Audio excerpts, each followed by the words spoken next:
Salut à tous, c'est Panga Channel, bienvenue sur cette vidéo qui aujourd'hui va parler de PNL et en l'occurrence d'un cours vidéo que je suis en train de suivre de Bendler qui date des années 90. Il était encore avec des longs cheveux et il était vraiment ultra marrant à l'époque, plus que maintenant je trouve, et vachement plus dans le partage de sa connaissance. Et là on est sur le thème qui s'appelle l'hypnotique patterning. Et je vais vous le faire partie par partie. Là, j'ai fini la première partie qui dure 1h50, 2h. Pour vous donner quelques clés, ou en tout cas quelques notions. Alors, comme d'habitude avec Bendler, le problème, c'est qu'on a plus l'impression que c'est un show où il s'auto-kiffe, où il se vend énormément avec tout ce qu'il a pu faire. Donc, pour les personnes qui connaissent un peu le boulot de Bendler, on sait très bien que dans sa PNL, ou dans sa manière de faire de l'hypnose, il revient beaucoup sur du conversationnel, donc on sait bien que le fait qu'il ouvre des boucles, qu'il ouvre des métaphores pour expliquer des choses, ça fait partie du personnage, ça fait partie de sa façon de partager de l'information. Là, néanmoins, sur les quasi 2 heures, il est énormément basé sur lui et le domaine médical, et lui en l'occurrence par rapport à des phobies ou à des cas psychiatriques. Moi, dans l'attente que j'avais, en tout cas sur cette première partie, je me disais, il va au moins nous donner quelques outils qui sont intéressants concernant justement la reprogrammation potentielle par rapport à des problématiques. Et il le fait très très peu. Néanmoins, on sent qu'il veut s'axer sur la phobie pour montrer qu'une phobie peut passer rapidement. Ce qui est intéressant, c'est qu'il fait régulièrement référence à ses bouquins ou à ce qu'il a pu faire pour montrer que ce qu'il dit est quelque chose de vrai, que ça fonctionne. Mais là encore, on ne sait pas trop parce que là, il n'y a pas eu encore de démo et ça fait un petit peu... regardez, même les psychiatres trouvent que je suis génial, tout le monde trouve que je suis génial et moi je m'arrête pas à ce que les gens peuvent croire dans leur état d'esprit psychologique ou psychiatrique, mais j'ouvre des nouvelles voies. Donc l'idée du repatterning pour lui, c'est d'éviter que le passé soit reprojeté dans le futur. Donc ça c'est un des points où il dit, c'est pour ça qu'on fait vivre énormément le présent et je m'en fous de savoir qu'est-ce qui est à l'origine de quoi. Je vais plutôt utiliser énormément les ressources. Je vais vraiment aller sur ce que moi j'appelle du symptomatique. Le symptôme est dérangeant. Je vais aller retravailler la perception de ce dit symptôme pour permettre à mon partenaire de ne plus avoir à souffrir par rapport au symptôme qui est récurrent. Et donc l'idée, c'est d'aller resituer, couper, on va dire plutôt couper l'automatisme que les personnes peuvent avoir de retourner dans le passé comme base de connaissance par rapport à ce qui pourra se passer dans le futur.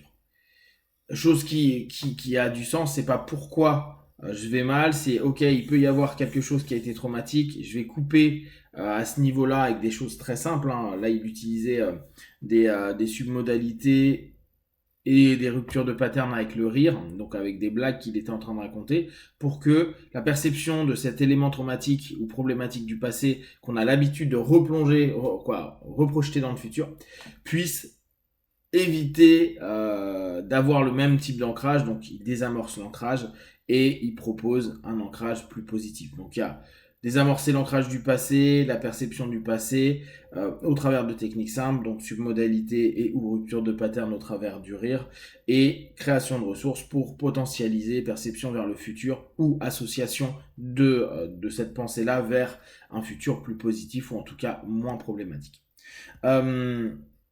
Donc, il explique que les phobies sont pour lui apprises, donc il suffit de désapprendre, en gros désancrer la problématique ou l'association qui a été faite entre, admettons, l'élément sur lequel on a une phobie et et l'impact de la phobie sur nous-mêmes. Donc, il appuie pas mal sur la notion du changement rapide. Là, on est vraiment dans la culture PNL, hein, tout peut changer rapidement.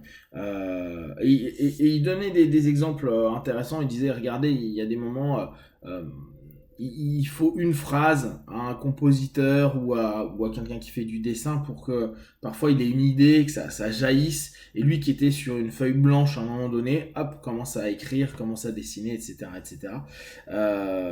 Et il dit, regardez, il y a des personnes on leur dit un truc et d'un coup ils ont un recadrage de perception et ils voient un nouveau aspect et ils commencent à avancer. Donc lui, c'est le lien qu'il fait entre on peut changer rapidement et les idées ont un impact rapide. Bon, le lien de cause à effet n'est pas toujours forcément juste. C'est vrai que la personne peut avoir de l'inspiration et commencer quelque chose. Sur la notion d'accompagnement, oui, il peut y avoir des prises de conscience. Et là, ou même des conscientisations à un moment donné. Donc ça retourne dans le conscient. C'est pas pour autant que tout va changer à ce moment-là. Donc ça, on reste dans les critères et dans la perception très, très PNL. Bon, il revient là encore hein, dans des modèles très PNL et très hypnose indirecte. On n'a pas besoin du conscient. Et il prenait les artistes, il dirait la plupart des grands artistes ne restent pas axés sur leur conscient. Donc voilà, il parle un petit peu. Alors, en fait, il saupoudre par moment ce qu'il fait avec la phobie, vu qu'on sent que c'est un des thèmes, en tout cas dans cette première partie, qui est important. Phobie, il travaille en double dissociation pour recadrer la perception. Je rappelle, hein, pour ceux qui ne connaissent pas double dissociation, c'était ce qu'on avait l'habitude de faire. Imagine-toi en train de regarder un écran et dans cet écran, tu es en train de vivre ta phobie. Et si ça ne fonctionne pas, on fait une double dissociation. Imagine-toi en train de te regarder, en train de regarder cet écran dans lequel tu es en train de vivre ta phobie. C'est-à-dire, je suis en train de permettre à mon cerveau d'être moins impacté, même si j'ai encore peur, mais je suis moins impacté, c'est-à-dire que d'une certaine manière, on va passer dans un mode moins bloquant, donc on est déjà dans une amélioration potentielle de la phobie ou du mal-être par rapport à tout ça. La double dissociation est intéressante pour cette idée-là.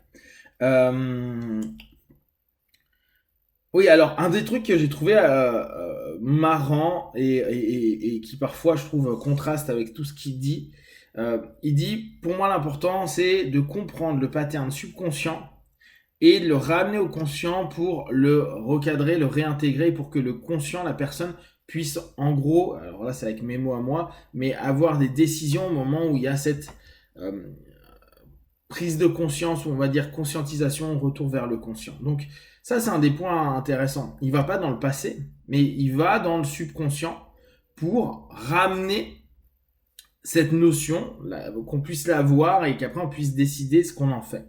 Au bout du compte, ça, c'est très psychothérapeutique ou psychanalytique. Après, c'est drivé complètement différemment, mais c'est quand même ce qu'on fait de façon générale dans la psychothérapie. Cette espèce d'émergence de la problématique ou du pattern subconscient pour après pouvoir commencer à le travailler de façon différente et déjà de le percevoir de façon différente parce que ce n'est plus nié ou incompris à l'intérieur de nous. Ouais. Alors après, il y a une petite démo avec un gars, mais on la voit pas bien. Un petit travail inductif, il fait une induction et il ramène vers une ressource de rire, mais rien de spécial.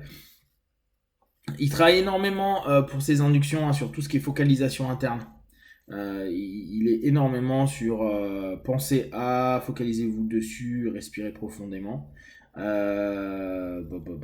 Bon après, il parle de ce que lui il a déjà fait, c'est-à-dire comment. Alors ça c'est officiellement, moi c'est toujours le problème que j'ai avec Bandler, c'est qu'on sait jamais ce qu'il a réellement fait ou pas. Mais il prenait l'exemple de quelqu'un qui se prenait pour Jésus et lui il s'est pris pour un charpentier qui allait jeudi le crucifier pour lui faire sortir de ce je suis Jésus, mais plutôt je suis un cas psychiatrique et donc en fait ne me percez pas les mains. Voilà sur cette première partie. Si vous avez des questions et des remarques, partagez sur Facebook, YouTube, j'y répondrai le plus rapidement possible. Comme d'habitude, de tout ce que je propose, ne prenez que ce qui est bon juste pour vous tester, observer, analyser et concluez. Be one, ciao.